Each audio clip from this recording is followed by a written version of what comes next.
Zara, ikut Budiah ke kantor.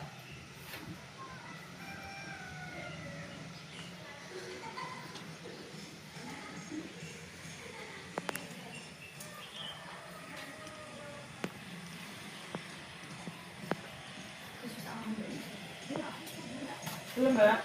Belum. Mbak belum bilang kayak gitu ya. Ibu pintar nyanyi ya? Zara tahu kenapa saya panggil ke sini? Maaf Bu, kejadian tadi saya membuang botol air mineral tidak pada tempatnya.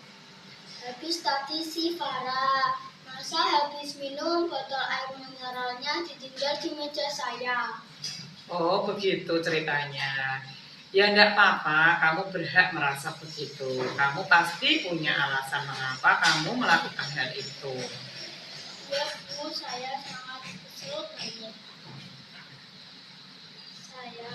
Setelah saya pikir-pikir, saya salah juga.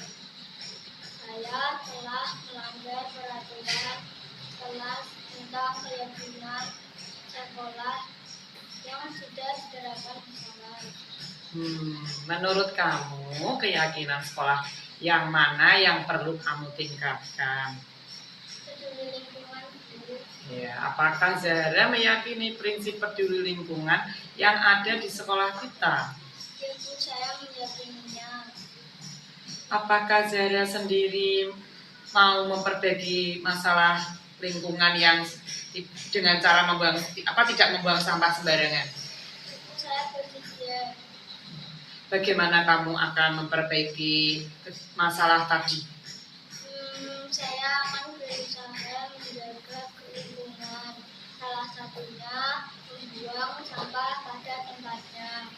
Membuang sampah sesuai dengan memilahnya sampah organik dan anorganik. Luar biasa, bangga saya sama kamu. Terus rencana ini akan kamu mulai kapan? Setelah ini akan segera saya lakukan dan saya terapkan di kebiasaan hidup saya. Termasuk di lingkungan luar sekolah. Ya Bu, Ada yang ingin Zara sampaikan lagi? tidak ada Bu. Baik Zara, terima kasih untuk kerjasamanya. Sekarang kamu perlu kembali ke kelasmu untuk belajar. Jangan diulangi lagi ya kesalahanmu. Ya Bu, terima kasih. Mbak infak itu diumumke. Suci ro kabeh, kudune tak umumke sik. Kelas loro dong ya? Aku ki ambiar, Mbak, gara-gara LMS ki dadi meh opo ning nggon wali murid ki ambiar kabeh.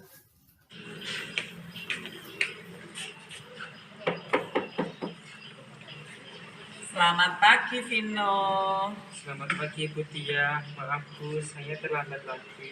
Tidak apa-apa Vino, terlambat itu manusiawi. Ada pepatah bilang lebih baik terlambat daripada tidak sama sekali.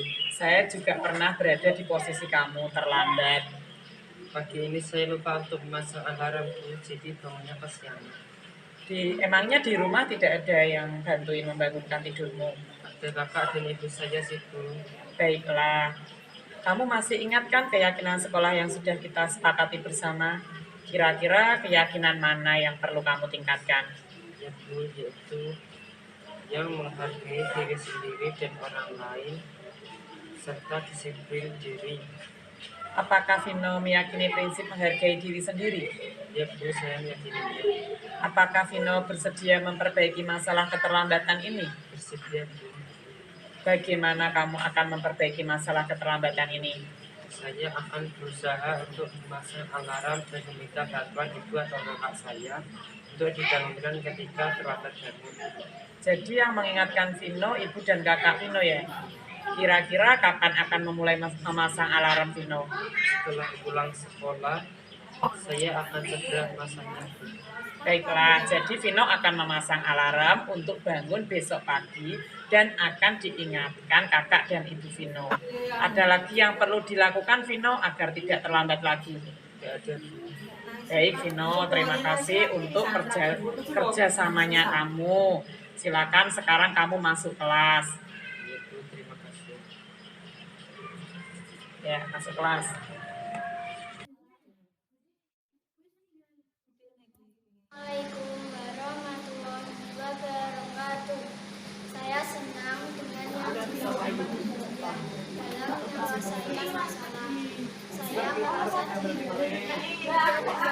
Saya diberi kesempatan untuk bertemu kesalahan dan mencari jalan keluar.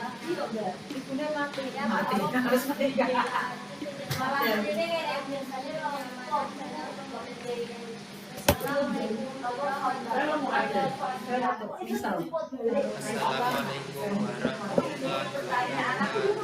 Saya senang dengan yang dilakukan masalah. Saya merasa dihargai, tidak dipojokkan waktu saya sekolah. Saya diberi kesempatan untuk memperbaiki kesalahan dan mencari jalan keluarnya. Saya berjanji untuk mentaati keyakinan sekolah demi kenyamanan dalam pembelajaran.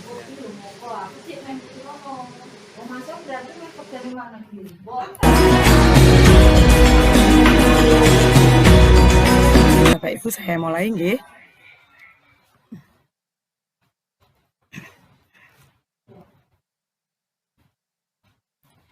Assalamualaikum warahmatullahi wabarakatuh. Waalaikumsalam warahmatullahi wabarakatuh. Salam dan bahagia Bapak Ibu guru semuanya. Puji syukur kehadirat Allah Subhanahu wa taala atas limpahan rahmat, hidayah serta inayahnya kepada kita semua sehingga pada sore hari ini kita bisa bertemu dalam keadaan sehat walafiat dan tak kurang dari suatu apapun. Saya ucapkan terima kasih kepada Bapak Ibu guru semuanya yang telah menyempatkan waktunya untuk hadir memenuhi undangan saya dalam rangka diseminasi aksi nyata modul 1.4 mengenai budaya positif. Saya Diah Wijayanti dari SDN Mangkang Wetan 3 sebagai calon guru penggerak Angkatan 8 Kota Semarang. Di sini tujuan saya melaksanakan diseminasi yaitu yang pertama, sebagai guru sebagai tugas untuk mendiseminasikan kepada teman sejawat pada modul 1.4 mengenai budaya positif. Yang kedua, berbagi ilmu yang sudah saya dapatkan dalam mengikuti pendidikan guru penggerak. Yang ketiga, untuk mewujudkan budaya positif di sekolah menjadi lebih baik lagi. Saya ucapkan sekali lagi Bapak Ibu, terima kasih karena panjenengan semua waktunya sedang sibuk, sudah menyempatkan waktu untuk saya nggih. Nah, langsung saja nggih saya izin share screen.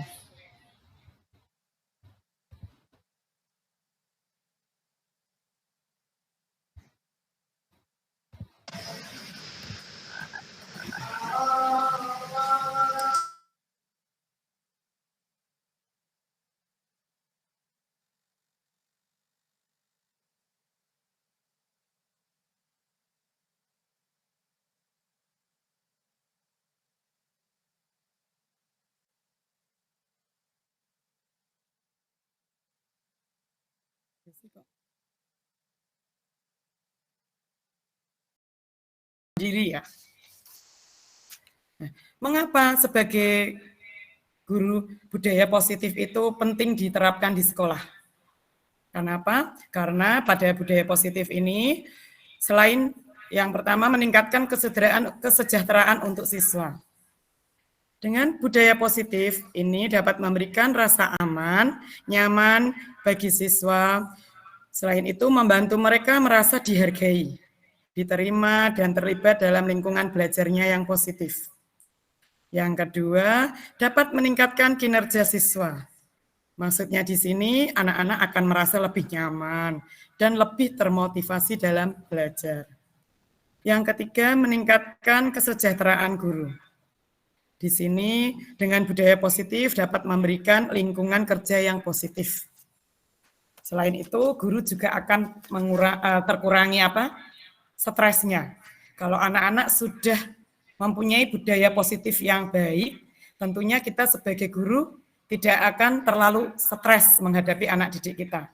Sudah dari rumah, sudah mempunyai sopan santun yang baik, tentunya kita akan lebih rileks dalam mengajar.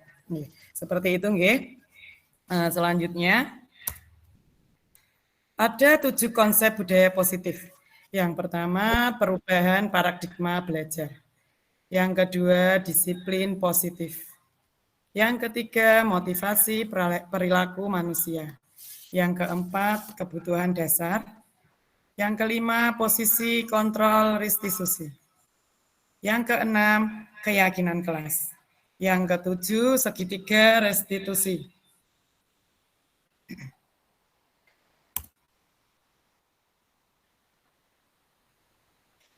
Untuk yang pertama, perubahan paradigma belajar.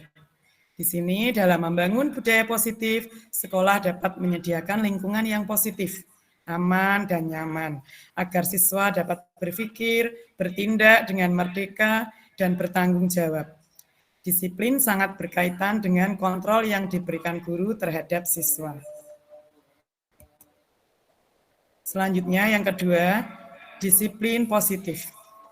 Pada disiplin positif ini, kemampuan memerintahkan diri sendiri dalam mengontrol dan menguasai diri untuk memilih tindakan yang mengacu pada nilai-nilai yang kita hargai, atau nilai-nilai kebajikan yang tertuang pada profil pelajar Pancasila dengan penuh tanggung jawab tanpa perintah orang lain.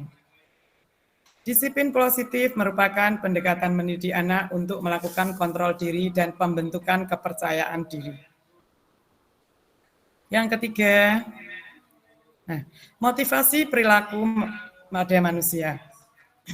Ada 2 contohnya, yaitu motivasi eksternal dan motivasi internal. Dari contoh motivasi eksternal sendiri, yang pertama untuk menghindari ketidaknyamanan atau hukuman. Biasanya di sini contohnya, anak-anak, aku mau berbuat disiplin, biar nanti aku tidak dihukum sama Bapak Ibu guru. Nah, selain itu, untuk mendapatkan imbalan atau penghargaan dari orang lain. Nah, di sini anak-anak, aku ingin berbuat yang lebih baik lagi, disiplin di sekolahan, biar nanti dapat hadiah dari Bapak Ibu guru. Nah, yang di atas, biar tidak dapat hukuman, yang di bawah ada mengharapkan suatu imbalan atau penghargaan. Ingin berbuat disiplin, tetapi anak tersebut ingin mendapatkan suatu imbalan dari Bapak Ibu gurunya. Yang ketiga, motivasi eksternal. Nah, kalau eksternal ini dari diri kita sendiri. Contohnya, untuk menjadi orang yang mereka inginkan dan menghargai diri sendiri dengan nilai-nilai yang mereka percaya. Dari di sini, disiplin positif sudah terbentuk dari anak. Jadi, anak itu mempunyai kesadaran diri untuk akan kedisiplinannya. Jadi dia itu sudah terbentuk tanpa ada imbalan atau penghargaan. Jadi tanpa mengharap imbalan, aku ingin berbuat disiplin, ada alasannya bla bla bla. Nah, seperti itu ya, yang motivasi internal dari diri sendiri. Selanjutnya yang nomor 4, kebutuhan dasar. Kebutuhan dasar manusia itu ada 5. Yang pertama, kebutuhan bertahan hidup. Yang kedua, cinta dan kasih sayang. Kebutuhan akan cinta dan kasih sayang. Yang ketiga, penguasaan. Yang keempat, kebebasan. Yang kelima, kesenangan. Nah, di sini sama seperti hak dan kewajiban manusia. Pada hak dan kewajiban manusia itu kita harus melaksanakannya secara seimbang. Sama dengan kebutuhan dasar manusia di sini kita harus melaksanakannya dengan seimbang. Ya. Kebutuhan dasar, kebutuhan bertahan hidup, cinta dan kasih sayang, penguasaan, kebebasan, kesenangan harus semuanya seimbang. Ini ya contohnya diagram lingkaran ini kelima-limanya harus seimbang. Misalnya 100% berarti dibagi 5 harus 20% semua. Seperti itu nggih. Untuk selanjutnya yang kelima. Kenapa ini laptopnya? Nah, ini yang kelima, ada 5 posisi kontrol. Yang pertama sebagai penghukum. Yang kedua sebagai teman. Yang ketiga sebagai pembuat orang merasa bersalah. Yang keempat sebagai manajer. Dan yang terakhir sebagai pemantau. Ini 5 posisi kontrol kita sebagai guru ya. Coba nanti sambil lihat ini, lihat setelah ini saya ada contoh video, nanti coba Bapak Ibu yang sudah diterapkan di sekolah, mana 5 posisi kontrol ini. Kadang kita itu sudah menerapkan Bapak Ibu tanpa kita sadari. Oh, ternyata saya sudah melaksanakan. Kemarin-kemarin sebelum ikut pendidikan guru penggerak, oh saya itu sudah melaksanakan ini. Cuman karena saya belum dapat materi ini, jadi kurang memahami. Sebentar ya, ini ada contoh dari video 5 posisi kontrolnya.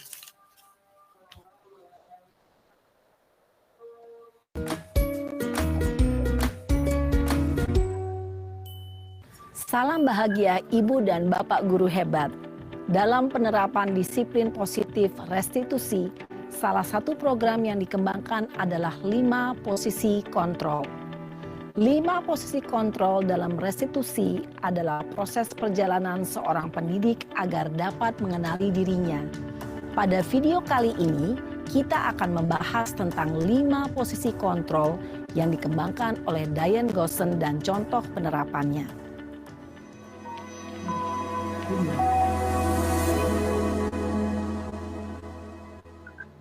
5 posisi kontrol itu adalah 1. Posisi penghukum. 2. Posisi pembuat merasa bersalah. 3. Posisi teman. 4. Posisi pemantau atau monitor. Dan 5. Posisi manajer. Untuk lebih memahami kelima posisi tersebut, mari kita saksikan kasus Naren yang terlambat hadir 20 menit di sekolah dan melihat bagaimana kelima posisi kontrol dalam menghadapi masalah tersebut.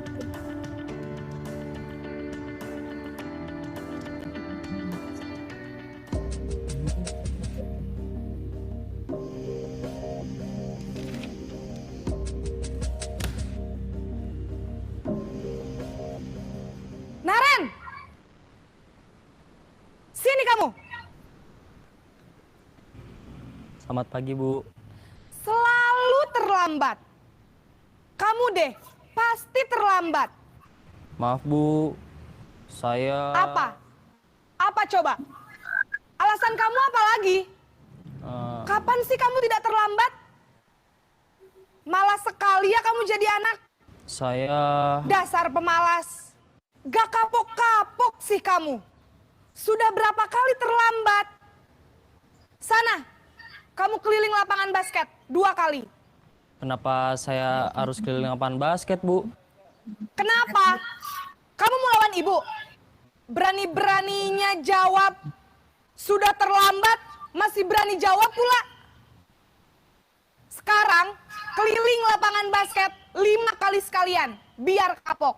Cepat, pergi sana ke lapangan basket. Posisi penghukum biasanya berbicara dengan nada tinggi, menghardik, menunjuk-nunjuk, menyakiti, dan menyindir. Hukuman bisa berupa fisik maupun psikis. Ibu dan Bapak guru hebat, dampak yang terjadi pada murid ketika guru berada pada posisi penghukum adalah murid cenderung akan memberontak, bahkan menyimpan dendam.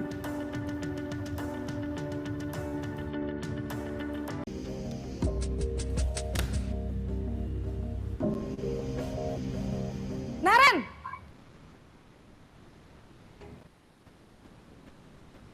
Selamat pagi, Bu. Naren.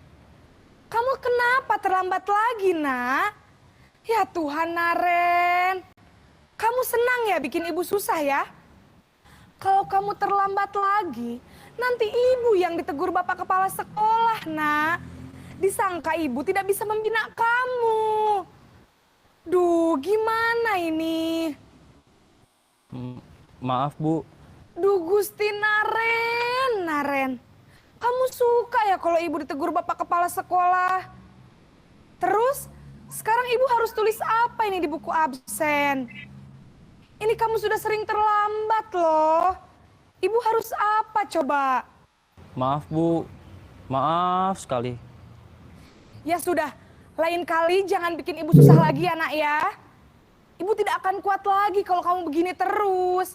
Bisa jantungan kalau ibu ditegur bapak kepala sekolah. Sana cepat ke kelas. Maaf ya, Bu. Maaf sekali. Posisi pembuat rasa bersalah berbicara dengan nada tenang, cenderung lembut. Namun kata-kata yang diutarakan membuat murid merasa menjadi orang yang gagal. Memandang buruk dirinya sendiri, merasa tidak berharga, dan tidak sanggup membahagiakan orang lain. Ketika guru mengambil posisi pembuat rasa bersalah, murid akan menganggap dirinya yang bersalah dan ia akan menyimpan emosi negatif tersebut di dalam dirinya.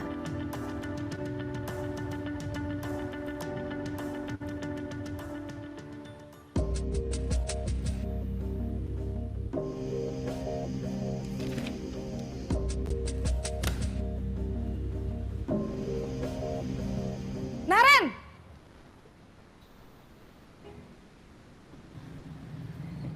Selamat pagi, Bu. Wah, sudah jam berapa ini, Nak? Terlambat lagi ya, sayang. Iya, Bu. Habis ibu saya lupa bangunkan saya, Bu. Kamu malah menyalahkan ibu kamu. Kamu bukannya anak yang larinya paling kenceng. Kok terlambat sih? Iya, Bu. Saya memang terlambat bangun tadi. Jadi, biarpun saya lari kencang, tetap gak kekejar, Bu. Ya sudah sana. Nanti lain kali larinya lebih kenceng lagi ya. Biar gak terlambat lagi. Bikin seneng ibu. Demi ibu. Bisa kan?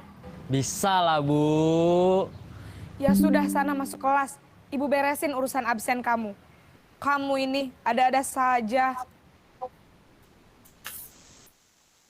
Dalam posisi teman, guru berbicara dengan nada suara ramah, akrab, cenderung bersenda gurau untuk menjaga suasana tetap santai. Murid akan merasa senang, aman, dan akrab dengan guru. Identitas yang tercipta adalah identitas sukses atau berhasil. Namun, perlu diingat, karena ini masih dorongan eksternal, maka ada faktor ketergantungan dari murid kepada orang tertentu. Di sini guru absennya, sehingga di lain waktu murid bisa berperilaku baik, namun hanya kepada orang-orang tertentu saja.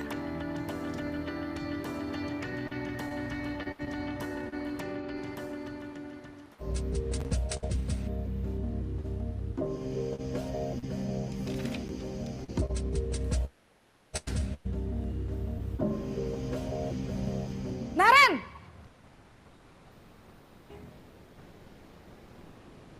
Selamat pagi, Bu. Naren, apa peraturan sekolah kita tentang jam berapa kita harus masuk sekolah, Nak? Kita harus di sekolah jam 7, Bu. Iya betul, sekarang sudah jam 7.20. Naren sudah tahu konsekuensinya jika terlambat hadir. Paham, Bu. Saya harus tinggal kelas pas jam istirahat selama 20 menit. Iya benar, konsekuensinya demikian. Jadi nanti jam 9.30 pas istirahat, kamu harus tinggal di kelas, kerjakan tugas tambahan untuk ketertinggalan kamu, ya? Baik, Bu. Posisi pemantau mengandalkan penghitungan atau data untuk mengontrol murid. Guru mengarahkan murid berdasarkan peraturan dan konsekuensi. Seorang pemantau menunjukkan bahasa tubuh dan ekspresi wajah yang datar dan cenderung formal.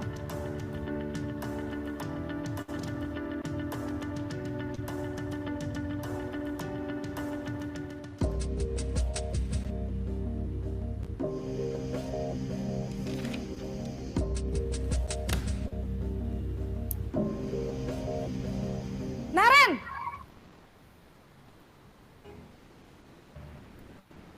Selamat pagi, Bu. Selamat pagi, Naren. Maaf, Bu. Saya terlambat. Iya, sekolah masuknya jam 7, sekarang sudah jam 7.20. Jadi sekarang bagaimana ini, Naren? Maaf, Bu. Saya lupa setel alarm saya semalam. Baiklah, menurut kamu, keyakinan sekolah yang mana yang perlu kamu tingkatkan? Menghargai diri sendiri dan orang lain mungkin ya, Bu. Setuju. Jadi, apakah Naren meyakini prinsip saling menghormati tersebut? Iya, Bu. Saya meyakininya. Apakah Naren bersedia memperbaiki masalah keterlambatan ini? Bersedia, Bu. Bagaimana kamu akan perbaiki masalah keterlambatan ini? Saya akan coba untuk tidak lupa menyetel alarm saya, Bu. Baik, kalau Naren lupa menyetel alarm di rumah, ada orang yang kira-kira bisa bantu mengingatkan tidak? Ada, Bu. Kakak saya, Kak Ema. Ada lagi selain Kak Ema? Selain Kak Ema, ada ibu saya. Baik, jadi yang mengingatkan Naren adalah Kak Ema dan ibu kamu ya? Kira-kira akan mulai setel alarm kapan nih Naren? Setelah pulang sekolah, akan segera saya lakukan. Baik, jadi Naren akan setel alarm untuk bangun besok pagi dan akan diingatkan oleh kakak dan ibunda Naren ya. Ada lagi yang mungkin perlu dilakukan Naren? Agar tidak terlambat bangun lagi. Tidak ada, Bu. Baik Naren, terima kasih untuk kerjasama kamu. Sekarang kamu perlu kembali ke kelas untuk belajar. Baik, Bu. Terima kasih. Posisi manajer adalah posisi kontrol yang disarankan untuk membimbing murid memiliki sikap disiplin yang positif, yaitu murid yang mandiri, bertanggung jawab, dan dapat memecahkan masalah. Tujuan dari posisi ini adalah agar murid dapat berefleksi atas tindakannya. Guru akan dengan tulus memberikan pertanyaan-pertanyaan bermakna, sehingga membuat murid dapat belajar dari kesalahannya dan mencari sebuah solusi untuk menyelesaikannya. Ibu dan Bapak guru hebat, setelah mengamati adegan kelima posisi kontrol tadi, kira-kira posisi mana yang paling ideal? Posisi mana yang dapat menunjang motivasi intrinsik murid? Ya, tentu posisi manajer. Posisi ini memang posisi ideal yang ingin dituju setiap pendidik. Pada posisi inilah, guru dapat menerapkan disiplin positif yang berpihak pada murid, yang memerdekakan murid. Perjalanan seorang pendidik tentunya tidak mudah untuk sampai pada posisi seorang manajer. Namun, tujuan kita pasti, yaitu menciptakan murid-murid yang mandiri, merdeka, dan bertanggung jawab. Semoga penggambaran 5 posisi kontrol yang telah diperlihatkan ini dapat menjadi ajang refleksi bagi kita semua, agar dapat terus mengasah dan menerapkan disiplin positif yang memerdekakan murid. Mari terus berlatih dan bersemangat. Selamat menerapkan. Salam dan bahagia, Ibu dan Bapak guru hebat.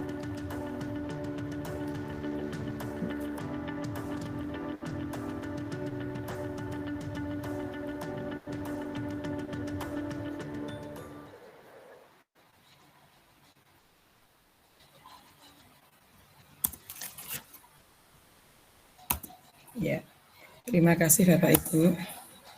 Itu tadi contoh dari video penerapan 5 posisi kontrol yang ada pada guru.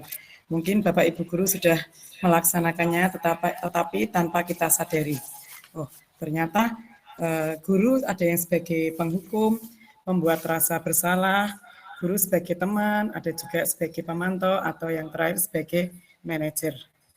Ya, untuk selanjutnya, yang keenam, tentang keyakinan kelas. Ya.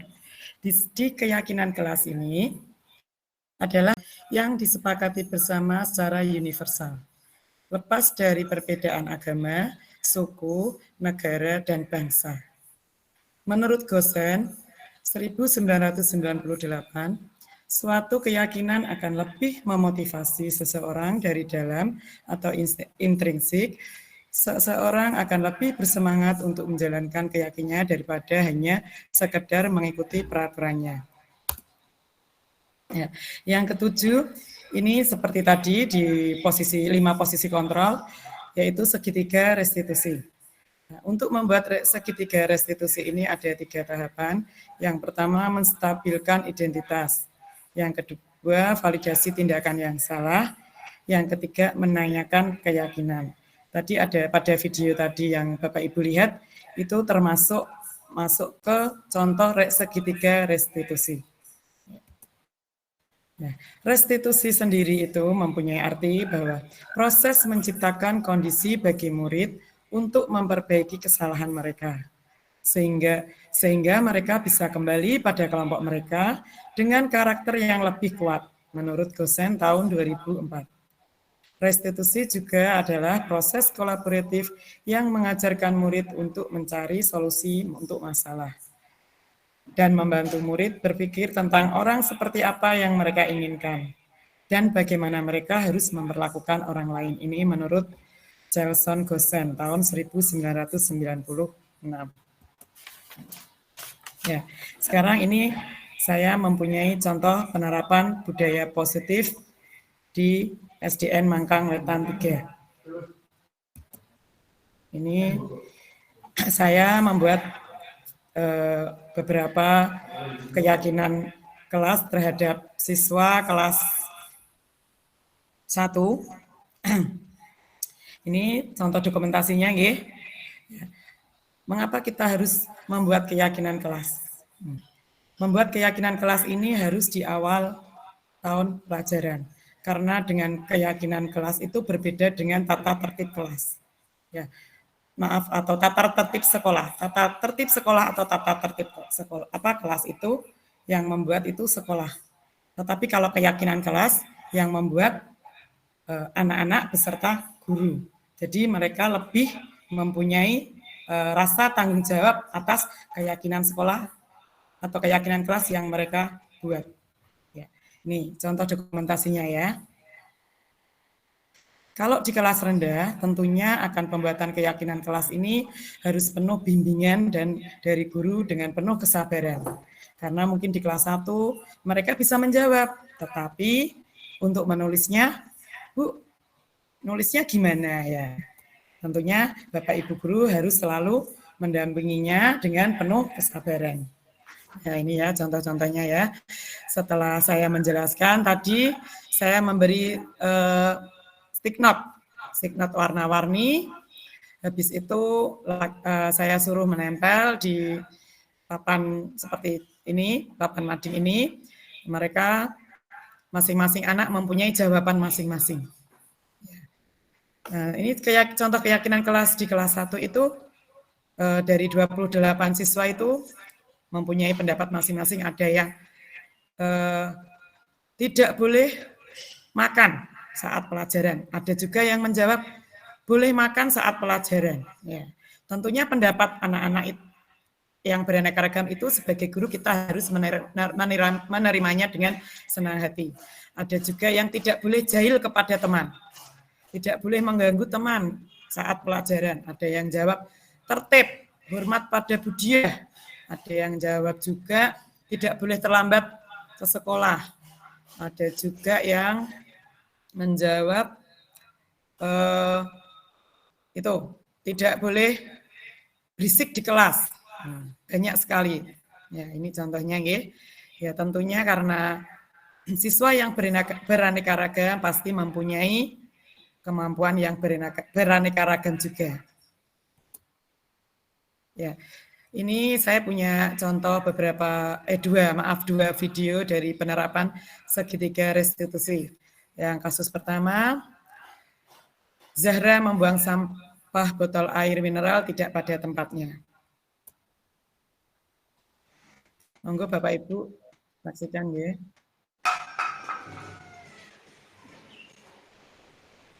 Siapa itu buang sampah sembarangan?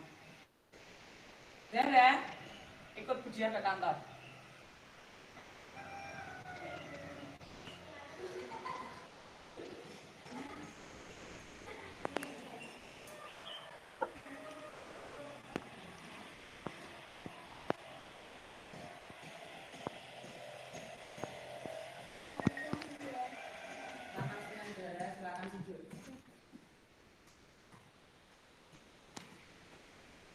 Zahra tahu kenapa saya panggil ke sini?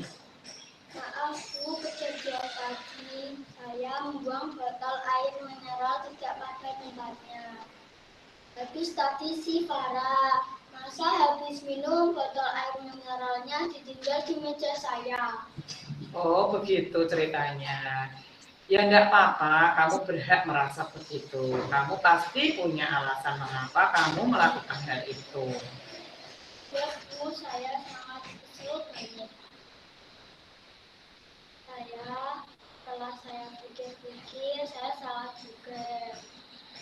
Saya telah melanggar peraturan pelajaran, kelas, tentang keyakinan sekolah yang sudah diterapkan di sekolah. Menurut kamu keyakinan sekolah yang mana yang perlu kamu tingkatkan? Peduli lingkungan Bu. Ya, apakah Zahra meyakini prinsip peduli lingkungan yang ada di sekolah kita? Ya Bu, saya meyakininya. Apakah Zahra sendiri mau memperbaiki masalah lingkungan yang dengan cara tidak membuang sampah sembarangan? Itu saya bersedia.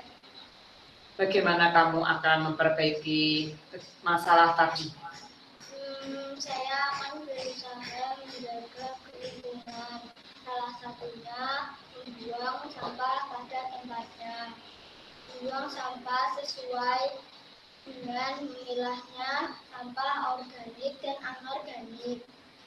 Luar biasa, bangga saya sama kamu. Terus rencana ini akan kamu mulai kapan? Setelah ini akan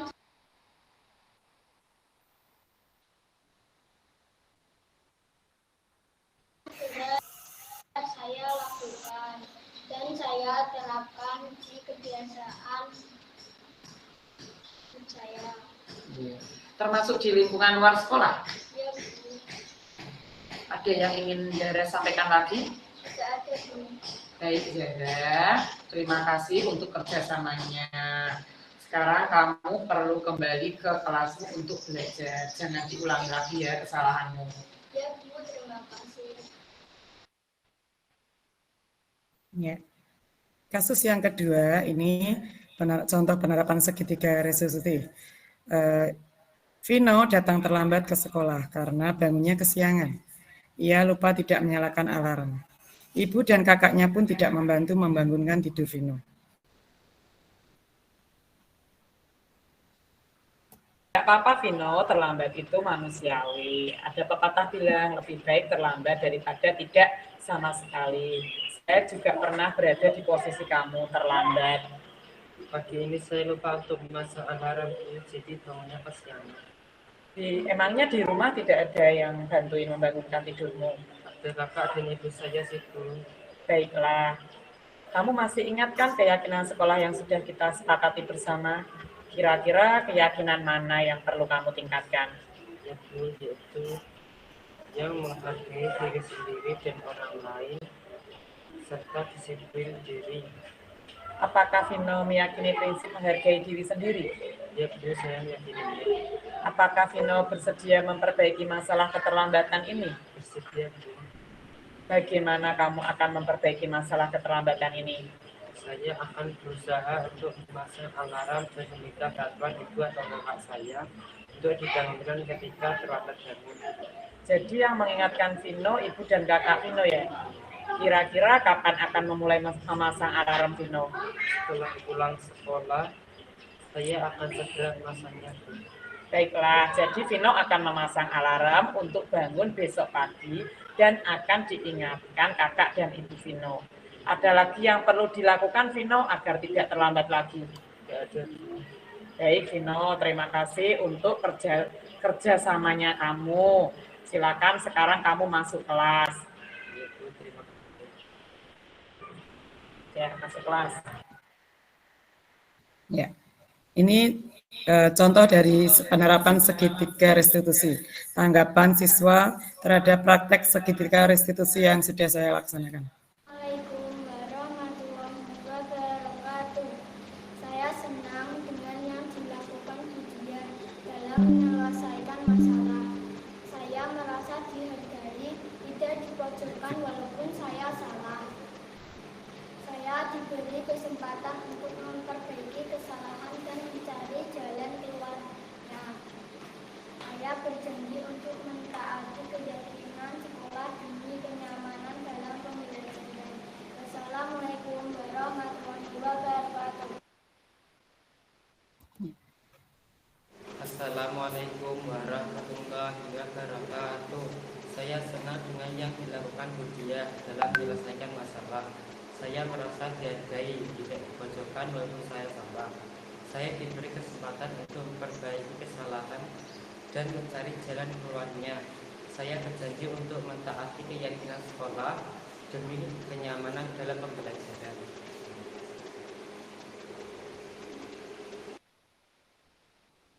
Ya, ya demikian Bapak Ibu presentasi yang saya lakukan tentang materi budaya positif yang ada di sekolah kami.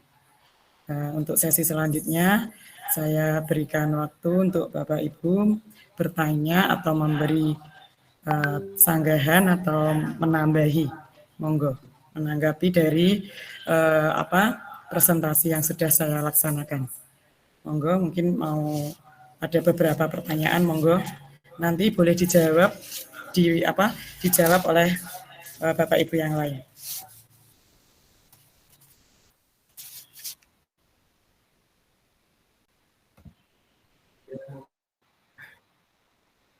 Oh iya Pak Diki, iya Pak Diki. Iya sebentar, ini agak ini laptopnya sinyal dan laptopnya agak error ini Pak Diki, maaf ya.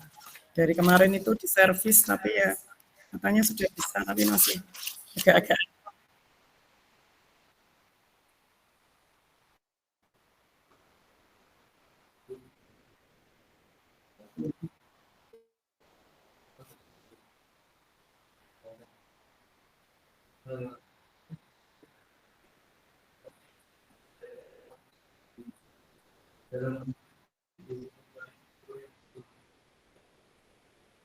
Oke.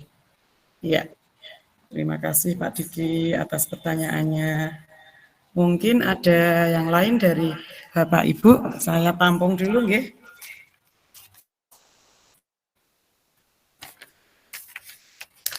Monggo ada yang lain?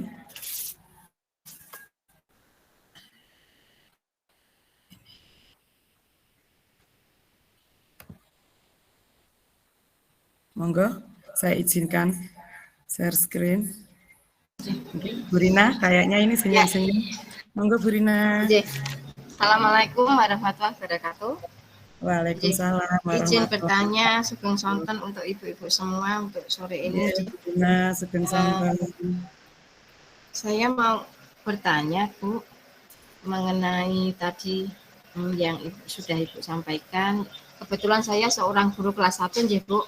Saya ingin menanyakan bagaimana cara membuat kesepakatan di kelas 1 itu, mengingat di awal tahun ajaran baru ini kan anak-anak belum bisa calistung. Nah, bagaimana mensikapinya? Oh, nggih. Pertanyaan yang bagus sekali nggih Bu Rina, terima kasih. Mungkin ada lagi? Monggo.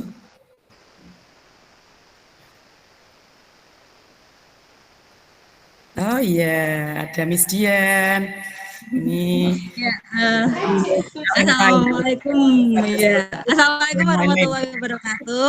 Waalaikumsalam warahmatullahi wabarakatuh. Ya, halo Miss Dian. Ya, waalaikumsalam. Bu Dia, saya mau menanyakan tadi mengenai budaya positif. Itu kan kondisi dan latar belakang dari siswa itu kan berbeda-beda ya. Ya. Nah, apakah budaya positifnya itu bisa diterapkan dari sekolah satu bisa sama atau berbeda antara sekolah satu dengan yang lain? Misalkan sekolah tadi punya Bu Diah Mangkangwetan mungkin bisa diterapkan di sekolah saya. Apakah bisa seperti itu? Oh iya. Terima kasih. Terima kasih. Dian. Iya. Saya akan mencoba menjawab pertanyaan yang pertama dulu dari Pak Diki. Mungkin nanti kalau Pak Diki kurang menerima pertanyaan dari jawaban dari saya, mungkin Bapak Ibu yang lain boleh menanggapi ya atau memberi sanggahan yang lain. Tadi Pak Diki bertanya tentang hal apa yang paling mendasar agar tumbuh budaya positif di dalam kelas. Selain itu di lingkungan sekolah dan di lingkungan bermain ya. Setiap anak tentunya mempunyai keanekaragaman masing-masing. Anak yang satu dengan anak yang lain berbeda. Bahkan anak saya sendiri sama-sama cowok itu memiliki watak perilaku yang berbeda-beda. Nah, di sini budaya positif itu bisa terapkan ke anak. Nah, dengan cara bagaimana? Ya, dengan cara kesadaran pada dirinya masing-masing anak. Ya, jadi anak-anak itu harus terbentuk pada keyakinan dirinya. Ini bisa kita lakukan dengan pembiasaan nilai-nilai kebaikan dan suri teladan, misalnya di sekolah, Pak Diki. Di sekolah itu kita itu tadi saya katakan seperti pada filosofis Ki Hajar Dewantara pada modul 1.1. Kebanyakan itu guru hanya menuntut nilai akademis. Di hasil akhir nanti harus nilainya baik. Nah, sekarang kalau kita dapat anak nilainya tinggi, baik, tetapi anak itu tidak menghargai kita, tidak mempunyai sopan santun pada kita. Padahal kita tahu anak itu benar-benar membawa nama baik sekolah misalnya pada lomba-lomba. Tetapi kita tidak dihargai sama sekali sebagai guru. Nah, jadi seperti itu ya. Jadi sebagai guru kita tidak harus menuntun nilai akademis. Ya, dulunya saya sebelum mendapat materi ini, saya menuntun ke anak nilai, hasil outputnya. Ini harus bagus. Tapi dengan saya sekarang mendapat materi ini, saya ingin menciptakan pembelajaran kepada anak didik saya, pembelajaran yang menyenangkan. Jadi kodrat anak itu kodrat anak itu bermain dan bahagia nyaman. Yang pertama nyaman dengan gurunya, bahagia dengan pelajarannya yang diterima, gitu. Seperti itu Pak Diki. Mungkin Pak Diki kalau ingin memberikan pelajaran, kita harus buat nyaman dulu, bahagia. Pasti anak-anak akan menyerap pelajaran kita. Sudah kita gurunya membosankan, bagaimana anak akan menerima pelajaran kita. Kita masuk-masuk sudah marah-marah, misalnya seperti itu. Tentunya kita memberikan materi tidak akan masuk sedikit pada materi pada anak tersebut. Jadi di sini kita harus memberikan sauri toladan pada anak yang baik atau budi pekerti dulu yang diutamakan dibanding nilai akademisnya ya, seperti itu Pak Diki. Jadi dengan kita memberikan contoh sauri toladan yang baik, budi pekerti yang baik pada anak, terbentuk kesadaran pada dirinya sendiri. Seperti itu Pak Diki. Jadi kalau sudah sadar akan melihat contoh dari gurunya, mereka akan kesadarannya sendiri akan terbentuk, akhirnya mereka bisa melakukan pembiasaan nilai-nilai kebaikan ya, atau suri teladan guru sehingga akan mendidik anak menghargai nilai-nilai kebaikan yang ada. Jadi mereka akan melaksanakan apa yang seperti dicontohkan Bapak Ibu gurunya kepada temannya. Jadi tidak akan mengganggu temannya, tidak akan menjahili temannya. Jadi seperti itu. Jadi kita sebagai guru lebih menekankan ke nilai budi pekertinya. Nah, juga kalau kita sudah budi pekerti kita sebagai guru sudah baik, tentunya anak akan mencontohnya. Seperti itu nggih Pak Diki. Jadi lebih ke kesadaran pada diri anaknya masing-masing. Nggih.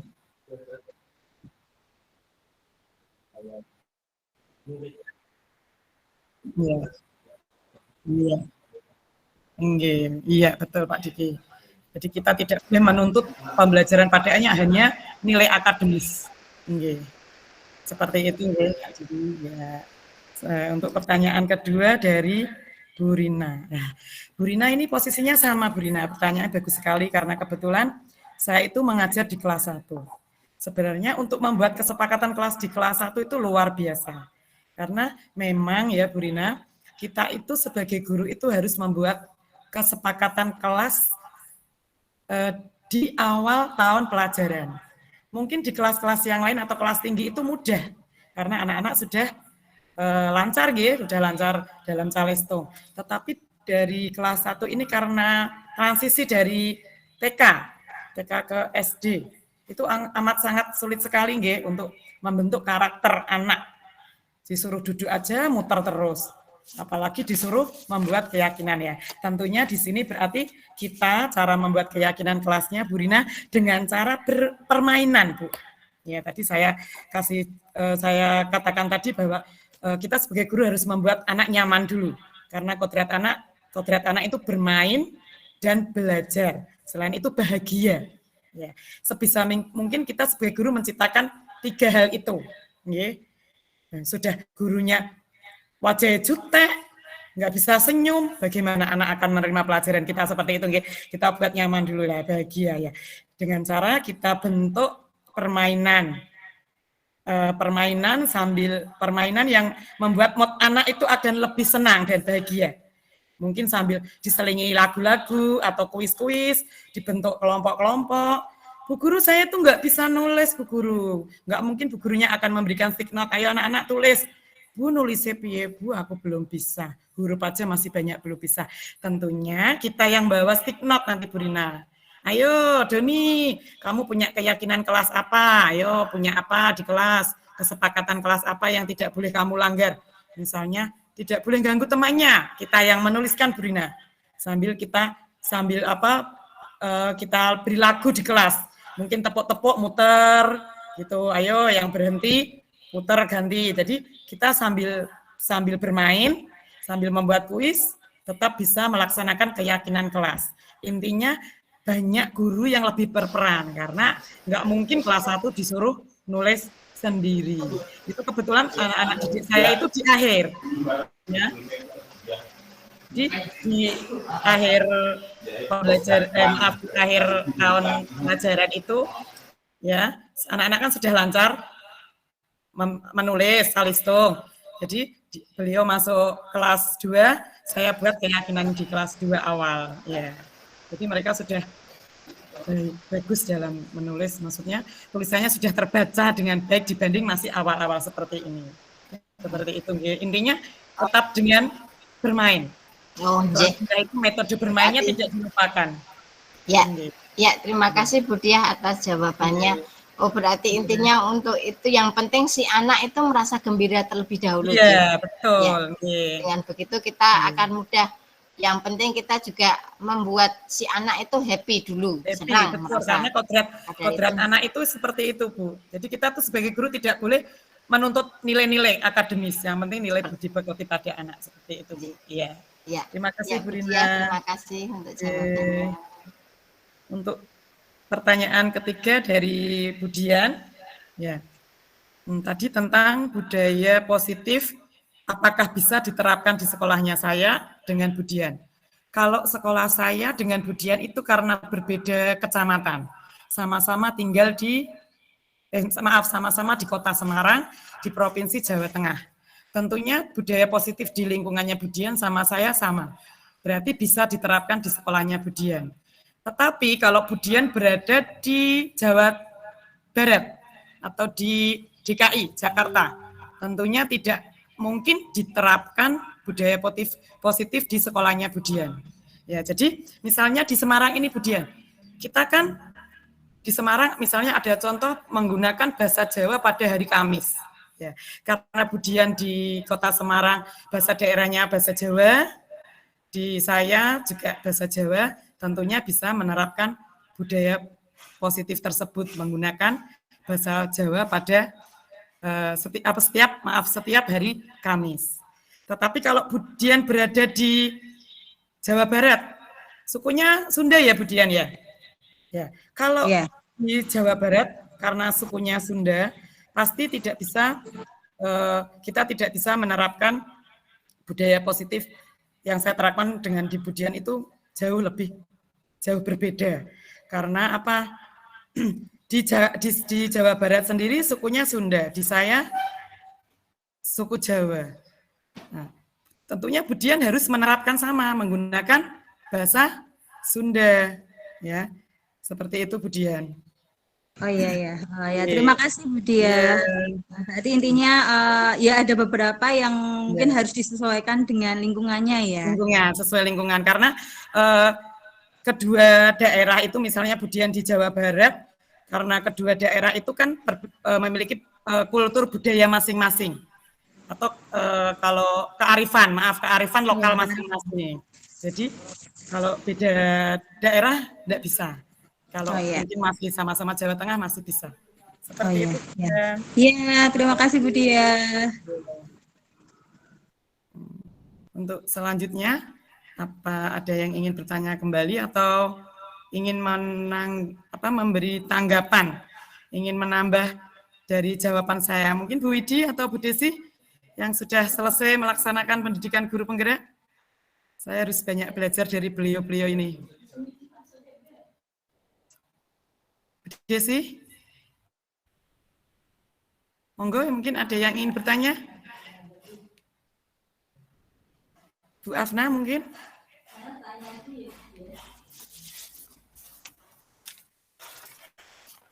Ya, Oke, Bu Afna, monggo boleh dibuka dulu layarnya, Bu.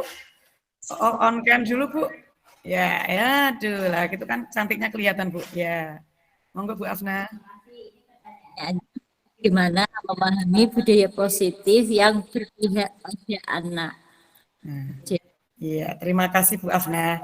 Tentunya seperti kita ketahui Bu Afna, di SD Mangkang Wetan 3 ini sama-sama masih kultur budayanya masih sama, kearifan lokalnya masih sama, tetapi anaknya beraneka ragam sumber daya manusianya.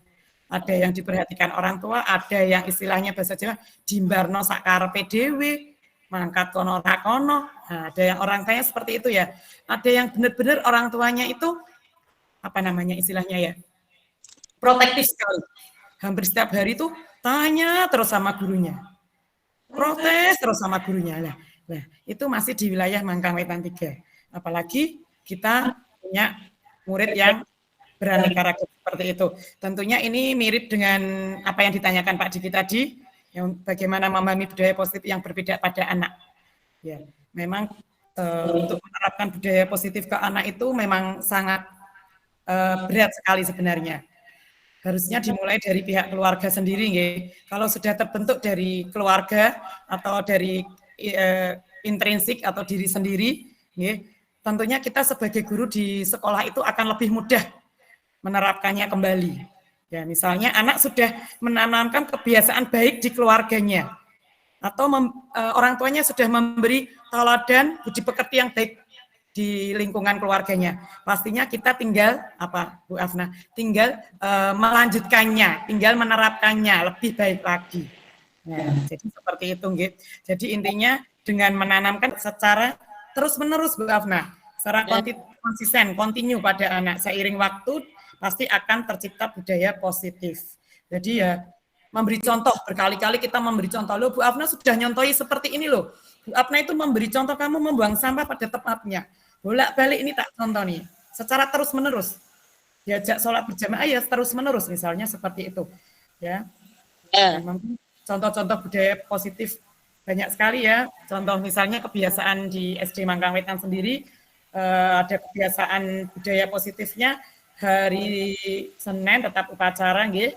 Hari Kamis kita ada senam ya, senam setiap hari Kamis, hari Jumat Asmaul Husna. Setiap hari kita ada apa Bu Afna? Sholat ya, sholat duhur berjamaah. Selain itu ada pembiasaan 5S, senyum, sapa, salam, dan sopan santun. Selain itu ada lagi kerja bakti bersama setiap 2 minggu sekali, taat pada aturan sekolah. Selain itu apa ya? Murid harus berperilaku disiplin dan sopan terhadap guru ya. Tentunya guru selalu memberikan contoh suri teladan kepada siswa secara kontinu terus-menerus. Ya, seperti itu ya Bu Afna. Terima kasih pertanyaannya. Monggo ada yang ingin menambahi? Mungkin ingin ya Bu Desi, monggo Bu Desi. Cek suara dengar enggak, Mbak? Oh, dengar Bu Desi. Monggo Bu Desi. Tutup off cam aja ya. Ya, enggak apa-apa, nggih. Terima kasih penjelasannya dari Bu Dia, sangat kompleks, materi yang luar biasa. Ada budaya positif, disiplin positif, kemudian tadi sudah restitusi kayak kelas itu sudah materi yang luar biasa yang mungkin guru itu harus tahu agar bisa diterapkan di masing-masing sekolahnya. Yeah. Saya kira itu sudah kompleks, tidak ada tinggal penerapannya aja Bu di sekolah masing-masing. Tambahan sedikit untuk Bu Rina tadi, kayak saya dengar sedikit kalau di kelas 1 gimana cara membuat kesepakatan kelas. Memang kelas luar biasa susah ya kalau Ibu. Ini susah kan, sekali Bu di kelas 1. Mungkin kelas tinggi bisa menulis, membaca mudah, tapi kelas 1, kelas 2, mungkin kelas yang rendah itu bisa dengan gambar. Kita sediakan gambar, gurunya yang harus kreatif nih, menyediakan Iya. gambar. Nanti Menyediakan. anak tinggal memilih, anak mana contoh gambar yang salah dan benar. Contohnya ada yang menjaga kebersihan nih, ada yang Iya. membuang sampah sembarangan. Anak-anak memilih, oh ini, berarti mereka menyepakati, berarti gambar yang harus dipilih gitu. Oh, nggih. Terus ada juga yang datang terlambat dan ada yang tidak, mungkin bisa gitu. Oh, Itu iya. aja sih. Oh iya. Ya, Bu Desi, terima kasih atas tambahannya. Berarti intinya memang di guru kelas rendah itu sulit sekali, Bu Desi, untuk pengelolaan kelas saja. Misalnya kita buat sudah kuis, dengan bermain, atau dengan tadi bagus sekali dari Bu Desi berupa gambar-gambar, nggih. Anak mana ini yang disiplin atau ini mana yang tidak disiplin. Anak disuruh menunjuk. Itu untuk pengelolaan kelasnya saja kita harus penuh perjuangan, kesabaran, karena di kelas 1 ini masih awal banget, transisi banget ya.